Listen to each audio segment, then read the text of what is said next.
One Halloween, I went to a party, and a friend of mine showed up dressed in a white T-shirt and 501s. He had about 500 Smarties glued to his pants. I said, "What are you dressed as?" He said, "Smarty pants." Ever since then, I've been intrigued by the idea of what is smart. As a kid, growing up, I used to stay up as late as possible so I could crash my parents' dinner parties and entertain the guests.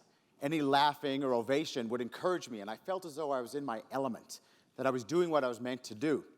But that was never encouraged as a career choice, because my whole life I was told that I was smart. "Josh, you're so smart, you can do whatever you want. Study, work hard, go to university, and everything will work out perfectly." Then when I was 16, my family moved to Canada from South Africa.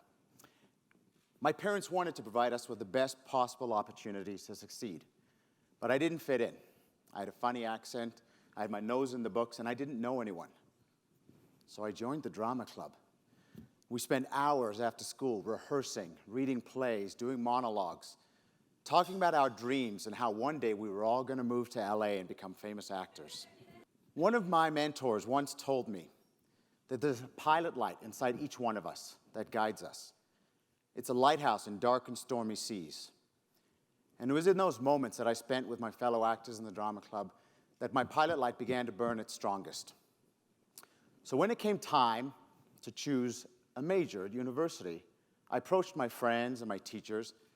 I said, "I want to study drama." They all reacted exactly the same way. They looked at me skeptically and said the same thing. "Josh, that's a waste of your intellect. You can be anything. You can be a lawyer, a doctor, a judge, an engineer. Acting is a hobby, not a job." So I went to law school. I passed the bar, and I practiced law for 4 years. I was miserable.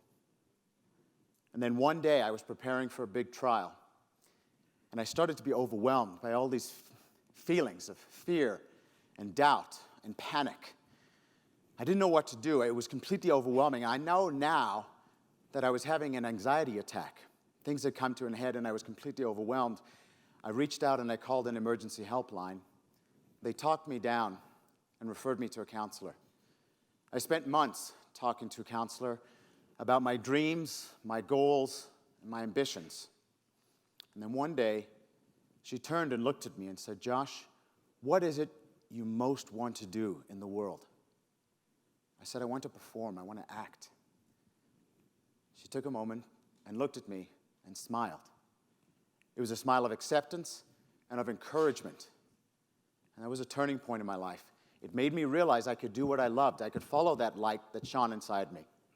So I quit my job. I moved to Vancouver to become a professional actor. That was 10 years ago. It's been an amazing journey. There's been ups and there's been downs. There have been highs and there have definitely been lows. There's been times when I've been unemployed for months. But I've also had the opportunity to work with some great actors, Jodie Foster and Matt Damon. And throughout it all, I've never felt more alive. My pilot light burns brighter and stronger than ever. What is smart? It's being brave enough and strong enough to do what you love and follow that light. But also, it's seeing that light in other people and encouraging them to do the same. Thank you.